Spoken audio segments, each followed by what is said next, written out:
You're listening to Reach, Teach, Talk with Nat Dane. Welcome back to another episode of Reach, Teach, Talk. We are moving into August, and we are now anticipating the beginning of a school year, which for many of us is going to require opening up a remote classroom, teaching remotely, teaching through the screens.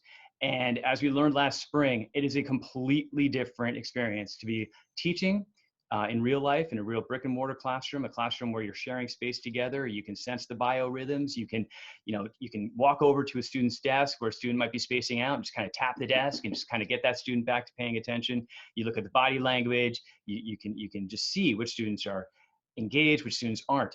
On Zoom, when we're talking about synchronous learning, whether it's Zoom or any other platform, it's more challenging to see that, to sense that, to keep the barometer of the classroom in one's scope as a teacher.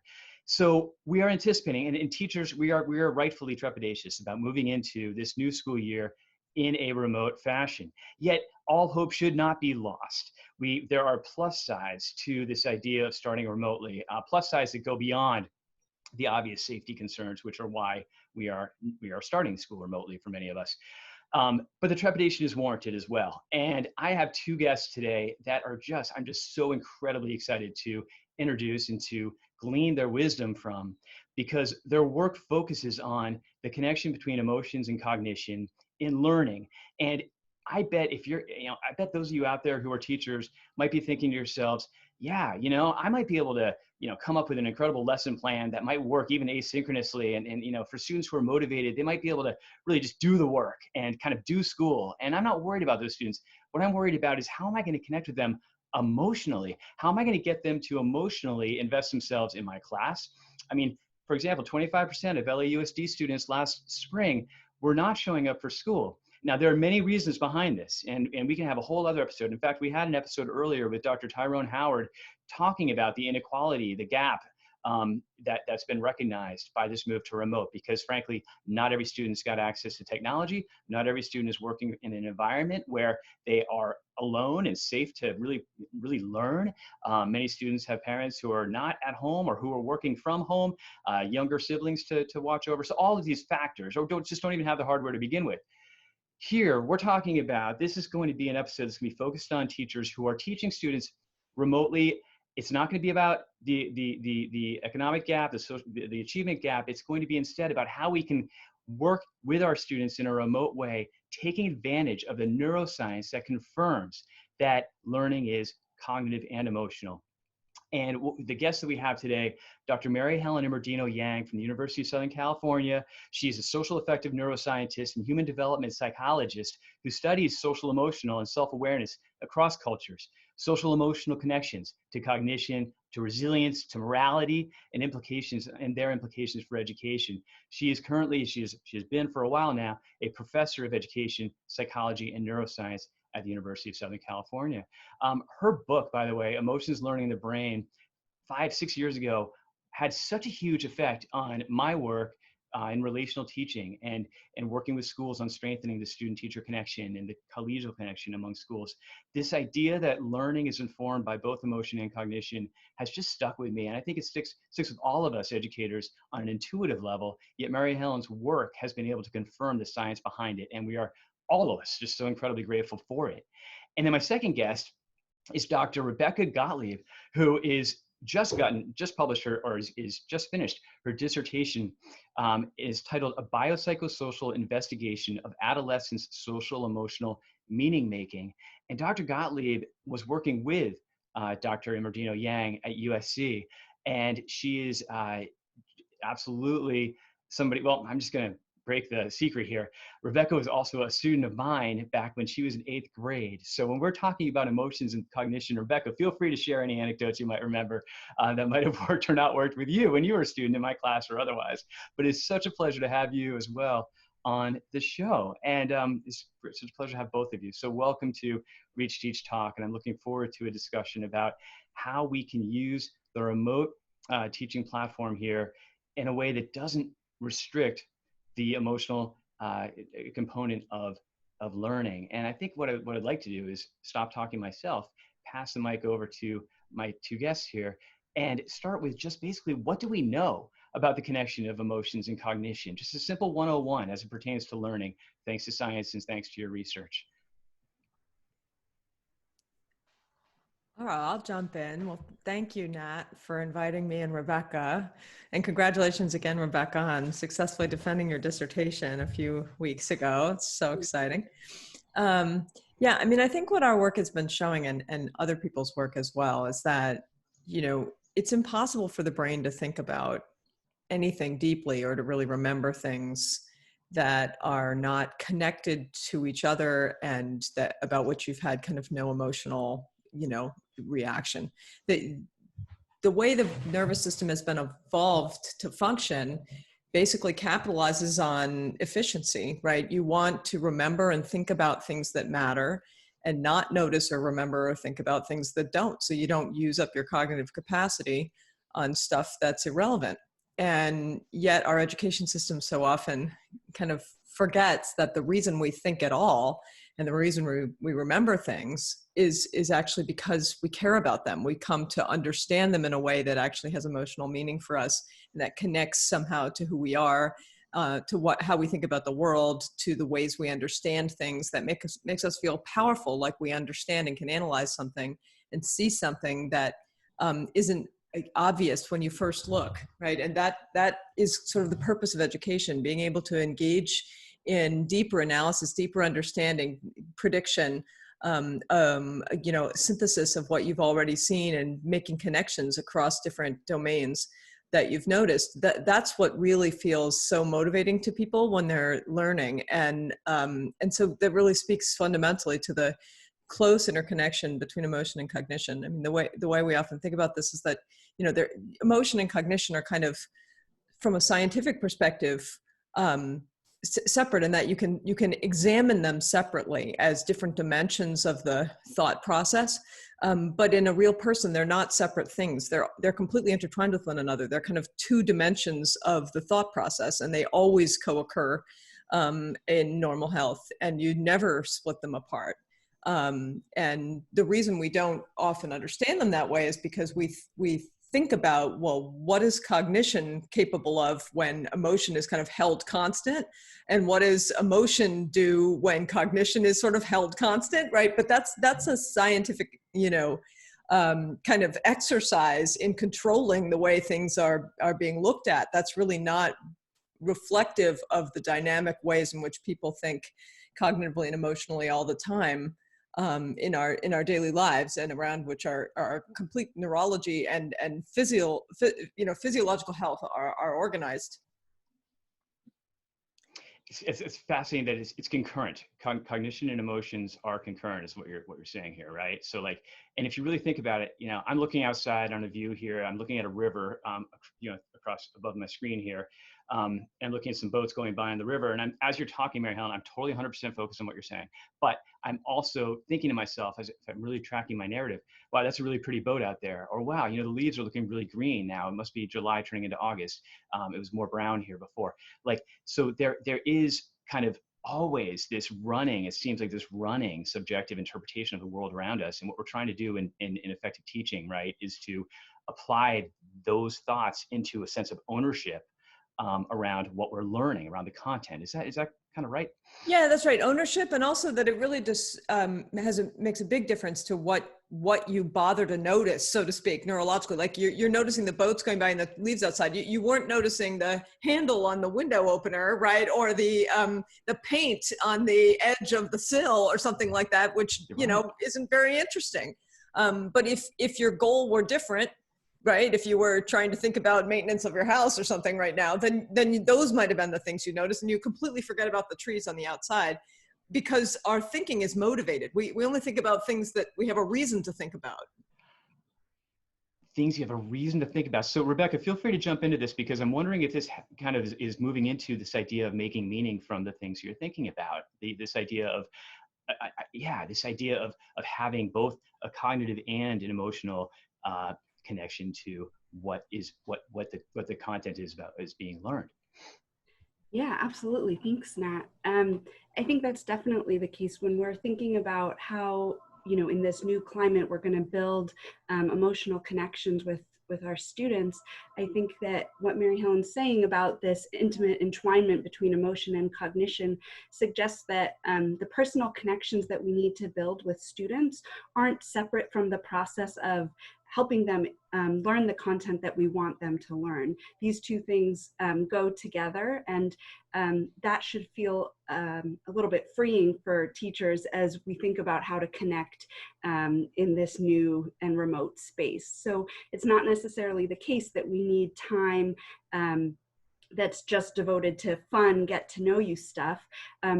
Getting to connect and know and build relationships with students can actually help happen especially effectively when we do that in the context of engaging with them around content that we notice captures their interest, or creating opportunities for them to really dive deep into content areas that that they want to explore, that feel relevant and timely.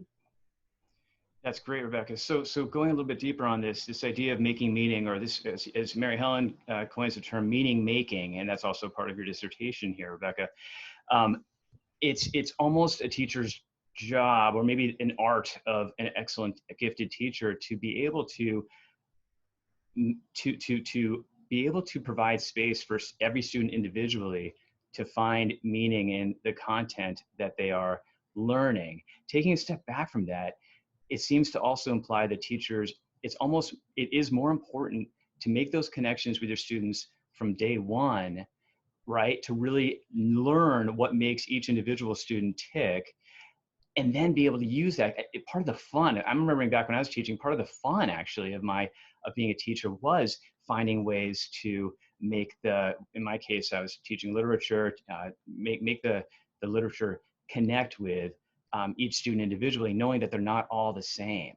So I guess let's move into then another question I have then for either of you is, as you move into the remote world, what can you both share about the difference between teaching through a screen? Is this possible? Because we're missing so much, but are we missing everything? Is this meaning making, and is this ability of a teacher to make meaningful the content through knowing students individually possible in the remote classroom? And if yes, how would you suggest that teachers do this? I can get us started. I think what's important to keep in mind is that just like you were saying, about having this narrative that's going on behind the screen while listening to the conversation we're having, it's important to bear in mind that the meaning making process is always ongoing, that whether or not teachers are taking an active hand in structuring that process, young people are always dynamically and subjectively building interpretations of the experiences that they're having, and they can do so in a more or less adaptive way. So our goal in person or remotely is to help shape that process so that it's going to occur in a way that's really adaptive for young people.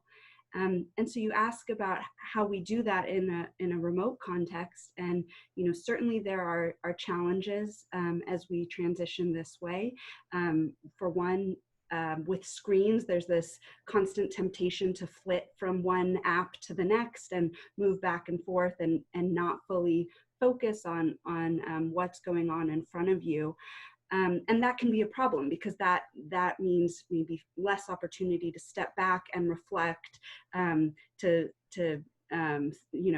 back to 8th grade literature class with you, to kind of climb in, to quote Harper Lee, climb into the skin of someone else and move around in it. When we're engaging in this more flitting from one thing to the next way, it's harder to have opportunities for that reflection. So as we think about transitioning remotely, one move may be to create space and structured ways to help young people understand how to still engage in this reflective process when maybe when they've stepped away from the screen. So we provide opportunities in front of the screen, and then provide structure for how they might do that separate from us, asynchronously.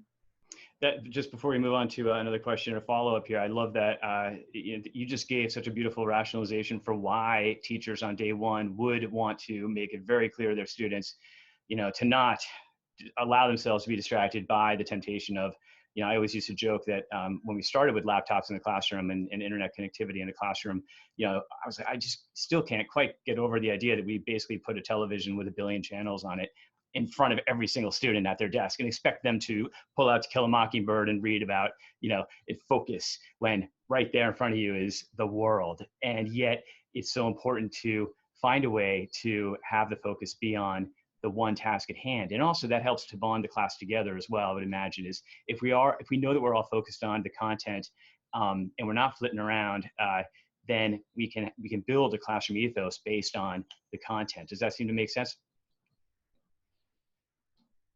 Yeah, absolutely. And then moving on, I'm curious about, and maybe Mary Helen, you can pick up on this idea of space and time that we've been talking about. Is there any advice you would give toward a framing of how teachers, if teachers could look at time in the remote classroom, perhaps differently than they look at the concept of time in the brick and mortar classroom? And what I'm getting at is there seems to be an advocacy toward project-based learning, more project-based learning, more broader kind of assignments, broader themes that lend themselves better to meaning making in this remote classroom. Is there anything you might be able to say about perhaps how teachers could use this remote teaching and the concept of time? Yeah, that's a really interesting question, Nat. And I think this push toward project-based learning, it can be done well or less well, right? Yeah. But I think what people are recognizing there is that effective learning is not about, memorizing and recalling curated information that somebody else gave you, right? And so this kind of, speaks to a lot of what teachers have been hearing about and seeing from the quote unquote, science of learning, right? Or learning sciences, which is mostly about how to help people effectively recall stuff after they've quote unquote learned it, right? And what you're really getting at, and what Rebecca's work really gets at, is that, effective learning is about constructing narratives in your mind about what stuff means and how it goes together and what it means for you and what kinds of dispositions it helps you develop toward thinking as you go forth and engage with other kinds of activities in the world that aren't To Kill a Mockingbird, right? Which I also loved reading in 8th grade. And so I think with relation to time, what we need to understand is that in the brain, and this kind of makes sense, right, when you think about it, but you can almost think about the brain as kind of, the big networks of the brain, the big sort of modes of thinking as kind of like a seesaw, where you've got the pivot of the seesaw in the middle, is what we call salience detection. It's kind of like, what matters to me right now, right? And what can I notice in the world? And of course, you develop skills for learning how to notice, and that's a big piece of what education does, right? It's teaching you, it's an effective teacher is helping you engage in certain hypothetical thoughts, right? Where you're climbing into, the skin of somebody else and moving around in it as a way to learn how to notice what matters in that person's life, so that you're kind of making a more nuanced and differentiated ability to start to discern the things that you ought to be paying attention to that you might before have missed, right? That may not be directly visible under your nose, right? And we think of that as kind of the impetus for thinking. It's kind of the driver that gets you to kind of ramp up your physiological sort of state and attentional state. And then you can sort of shift that attentional state kind of in two big modes that trade off with one another. One is this kind of deep dive into a task-oriented focus, where you really sort of shift your attention and in our cultural context, narrow your attention, but that's not true everywhere. There's other kinds of cultural contexts, like indigenous Mayan people, right?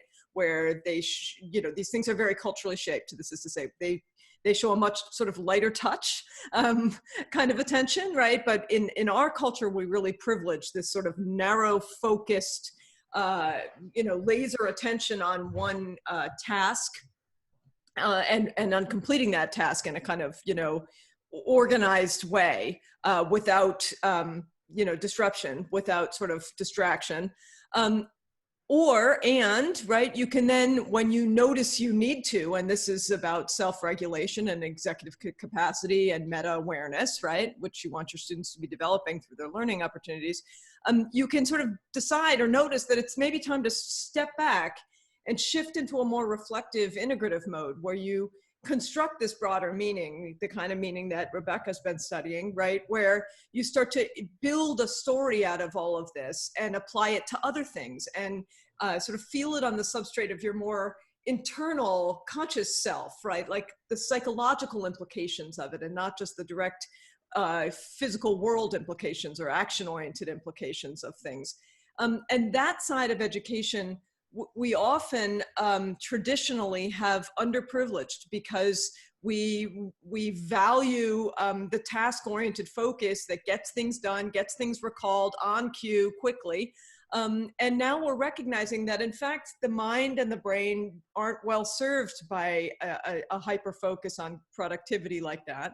That the purpose of education is really to develop the whole person, not just to quote unquote learn stuff, right? And so we want as teachers to really be mindful about helping students effectively move themselves, appropriately move themselves from a task-oriented focus, to noticing that they need a task-oriented focus, they should dig in and work, to noticing when, ooh, maybe there's something deeper here. Maybe my essay topic is going in a wonky direction. Maybe there's another idea I had. Maybe I should show it to somebody else, right? Maybe my math problem, I'm kind of on the wrong track. I need to step back and think like, wait a minute. What kind of math equation is this really? Oh, it's the same thing as this other, right? Or, it's adding a negative, same thing as subtracting, whatever that is, right? That for your developmental level, when you're kind of noticing the bigger pattern, you need to kind of pull yourself back for a moment and think. And people tend to avert their eyes, close their eyes, like, they make all these faces that look like somebody quote unquote thinking, right? That has been, celebrated by artists for, lots of time. And so this is a little bit harder to do intuitively, I think, in an online platform when we're not used to it. First of all, because one of the ways that we trigger task focus versus a more inward focused meaning making mode is through subtle patterns of eye gaze, right? And you don't have the benefit of those on a Zoom platform, for example. You don't make direct eye contact with people. And so that makes it more difficult. Teachers can, it's exhausting, but I've been working on doing this. My sister's a psychiatrist who's been doing telehealth, and she's been working on staring at the little white light, right? Because that feels to the person like you're looking straight at them, which is encouraging of them engaging deeply with you. So that's one thing you can do. And another thing is that it's okay to have moments of silence, right? Where people are kind of reflecting or thinking or stopping to kind of reorient themselves to the problem space. And that might be more comfortable or intuitive in an in-person setting, although even there, oftentimes teachers feel like they need to fill the time, right? Which is kind of the point of these big project-oriented focus, is that you let kids fill the time as compared to you sort of directing the time in this kind of ping pong back and forth answers and questions kind of mode. And so, kind of letting people sit and establishing a culture of online interaction with your class where it's okay to step back and think for a moment. And not every moment needs to be filled with somebody saying something. Is another just sort of like, oh yeah, well that's obvious, but people don't always think of it. And then another thing is just to recognize the sort of physical demands, the perceptual demands that an online platform makes on the nervous system and on your eyes and your visual system, right? It's exhausting to look at a screen for too long. And so it's really important that in that sense, we attend to time and keep things manageable just in terms of the perceptual demands for having to stare at a screen at a particular distance for so long. That's difficult to do. So, I think in some ways you were looking for opportunities here. Like, I think one of the opportunities is for us as teachers to become more aware of and more strategic about the ways in which we manage the time we have together with our classes, so that we utilize the direct time together interacting in a way that promotes the kinds of things that you can build better by ramping off each other's thinking and reflecting on each other's assertions, and sort of building on one another, so that you build that kind of social cohesion. But then leaving people, the students, with some kind of salient prompt that drives them to want to then step back and spend their off-screen time engaging deeply in reflecting on something, and then coming to some kind of understanding or conceptualization or narrative about it, or which might be a question, right? Coming to be aware of, like, well, the fundamental issue for me is X, and I hadn't really thought about X before, right? And then bringing this class back together around then presenting and sharing those things, so that you, let people's eyes rest when the task is to reflect, and use the on-screen time for active discussion, where people are sort of engaging and making meaning with one another, and kind of taking turns in the conversation, so that just to say, be mindful of the amount of time that you keep people directly engaged with the screen. But that means being really strategic about what the face-to-face time is good for, and what kids can be actively encouraged to do if you set them up when they're off screen. So, leaving them with something interesting to read or think about, or a conversation starter that they really need to reflect on, in order to be able to come back and share what they think with their classmates and build something bigger than they could do alone together.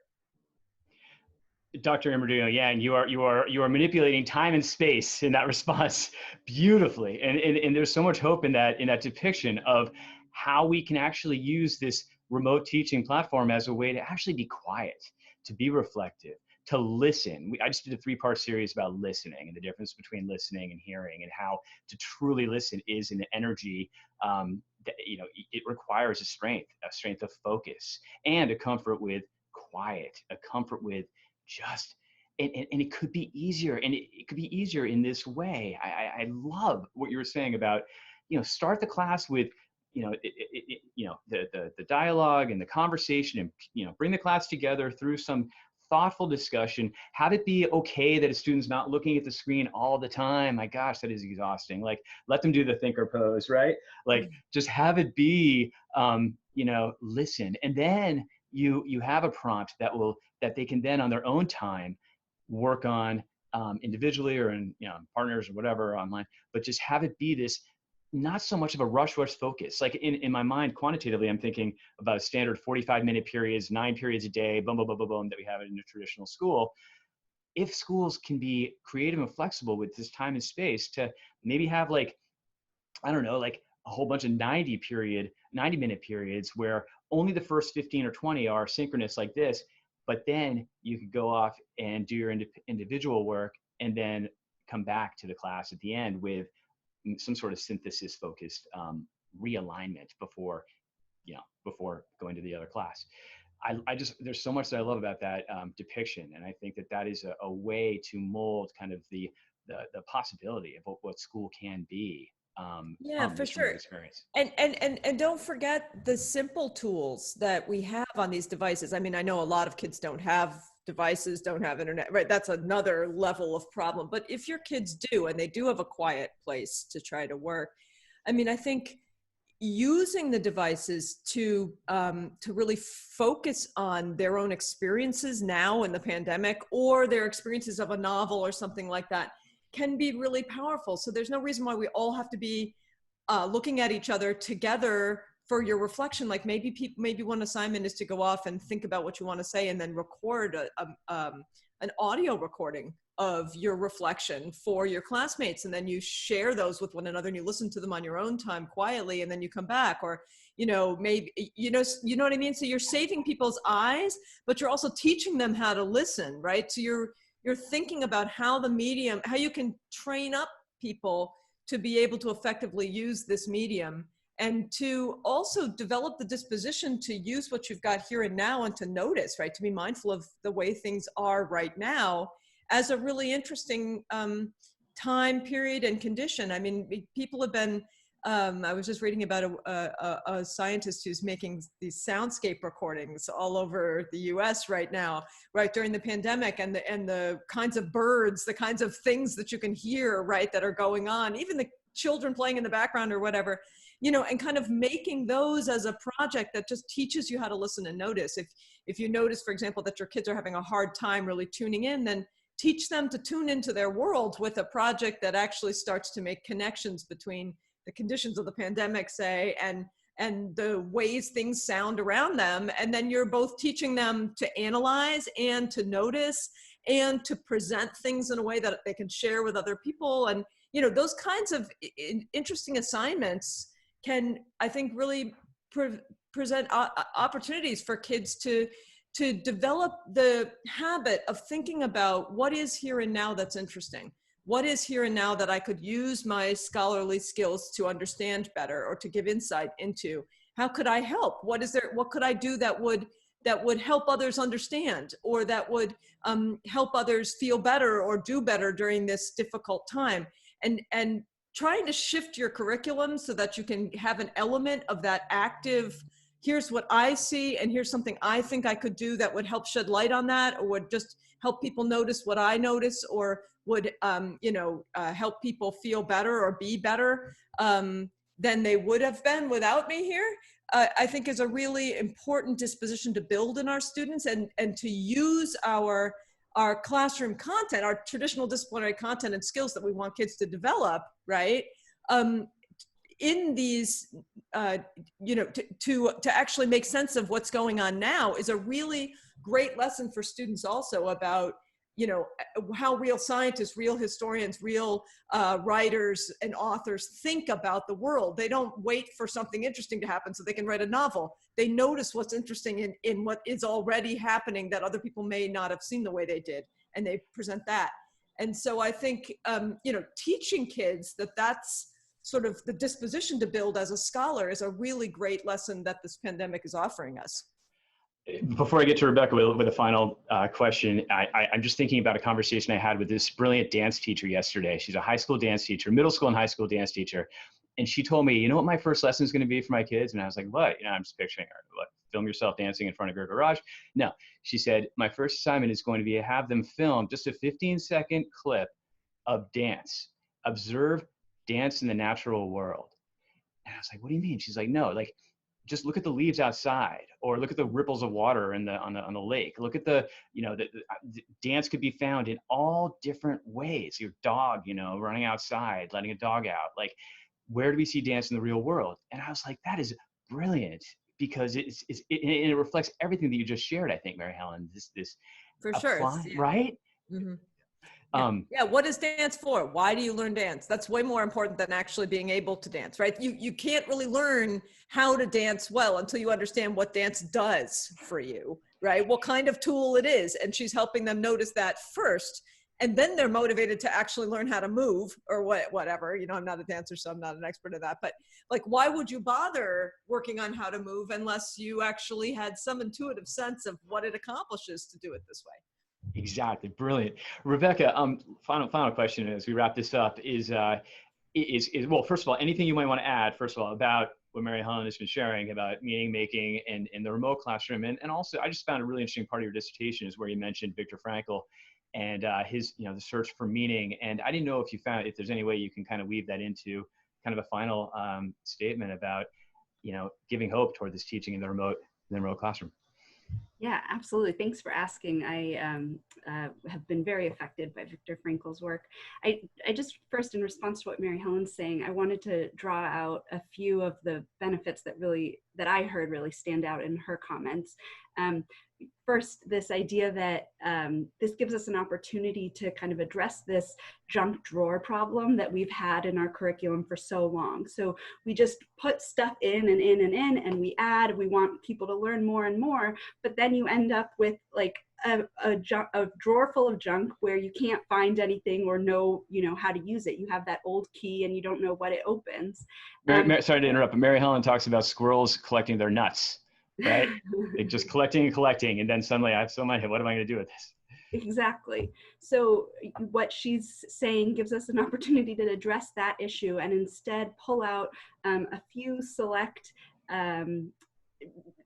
challenges or ideas, issues that can really appeal to students and allow them to dive deeply in a way that's meaningful and in a way that can be personalized and individualized. So we create a broad space and then allow students to take it in a direction that's appropriate and interesting for them, and in a way where they'll be able to make meaning of it, not only in terms of how they understand the content, but also in how they understand what it means for them and for their society and who they want to be and where they want things to go in their communities.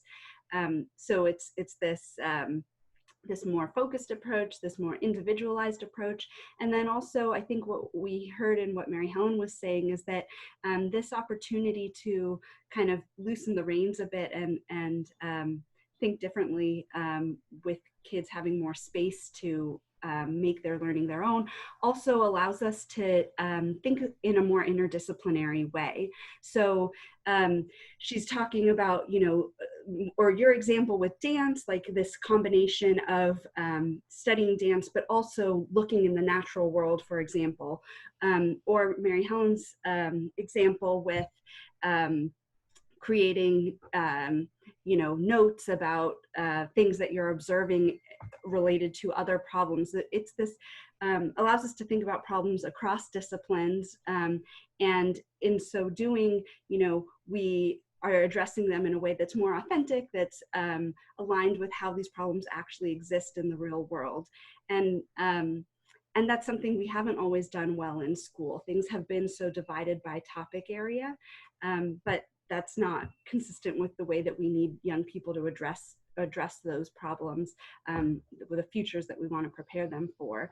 And so when we kind of let kids take these projects in the directions that interest them, I think we'll see a natural move towards thinking about them in more interdisciplinary ways and to really great effect. I think we've seen recently so many inspiring examples of young people who have really made change and been able to address major societal issues. And right now, as we're staring down the barrel of at least two huge issues in our society right now, giving kids opportunities to authentically engage with those and make progress towards them and be a voice for change, like we've seen other people like Greta Thunberg and Emma Gonzalez and Malala do, can create a really great opportunity, not only for those young people's learning, but actually for all of us to benefit in society.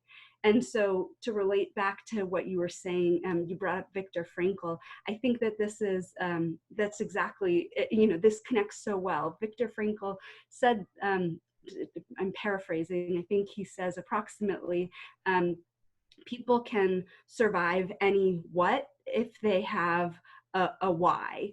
And so, we're all facing a new what right now. We're all facing a new environment.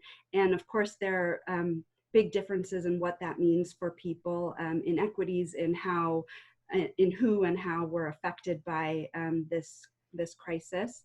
And not only in terms of our physical circumstance, but also in terms of how we make meaning of it. But the way that we get through this new what is by focusing on the possible whys. So if we can help our young people imagine the ways that they can contribute in their communities and in society right now, that can be one step towards helping their learning, but more importantly, helping kind of build a holistic sense of who I am in this world and how I can be fulfilled in it and contribute to others to make it better. Beautifully said. Thank you, Dr. Gotlieb. And Dr. Immordino-Yang, any final statements about this? Yeah, I mean, I think it was great what you said, Rebecca. And I think just one question you can ask yourself for any lesson that you're teaching, we always should be doing this, but now even more, is, how does this lesson, how does this activity, how does this assignment, how does this content, and engaging with this content in this way, develop my students, right? How does it develop them as people? What kinds of capacities is it helping them grow? And if you can't answer that question, then you really need to think hard about what kind of content and why you're teaching it that way, right? Because any content that's worth learning and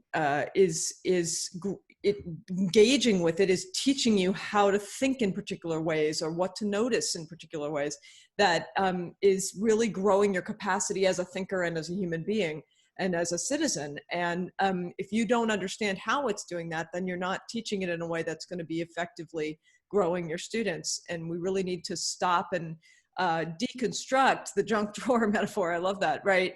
What goes in there and why? Because you could probably build some really great stuff out of the stuff that's in that drawer. But if the curriculum's all about just putting it in and taking it back out again, that doesn't facilitate you making an invention that's actually going to be useful.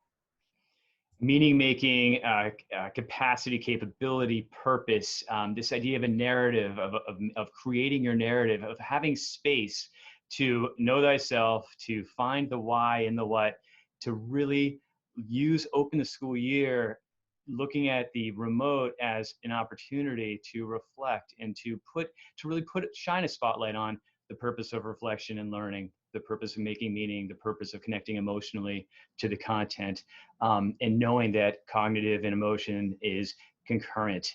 It's not one or the other, which is what your research has been confirming for a while now. I want to thank both of you so much for being on the show, Dr. Mary Helen Immordino-Yang, Dr. Rebecca Gotlieb. As I've been speaking with you, the river in front of me has actually, it's fascinating. It's just absolutely gone to, there's no ripples. There hasn't been a single boat in the past 10 minutes. So it is a clear mirror, and it is reflecting the trees, reflecting the marshland out here. And it's just so symbolic of this conversation and the time after this conversation that I'm going to use to reflect on what we've talked about today. So let's all encourage teachers out there listening, take the time. If your school allows you, please capitalize on that. Take the time for reflection, take the time for allowing for metacognition, and really allow your students to construct their own narrative around what they're learning. It takes time, it takes space, but look at the possibilities that can come out of that based on this discussion. Thank you both so much for being on the show today. Thank you. You're welcome. Thank you for having us. You've been listening to Reach, Teach, Talk with Nat Damon. If you'd like to recommend a guest for a future episode, you can send your suggestion or questions to nat@reachacademics.com.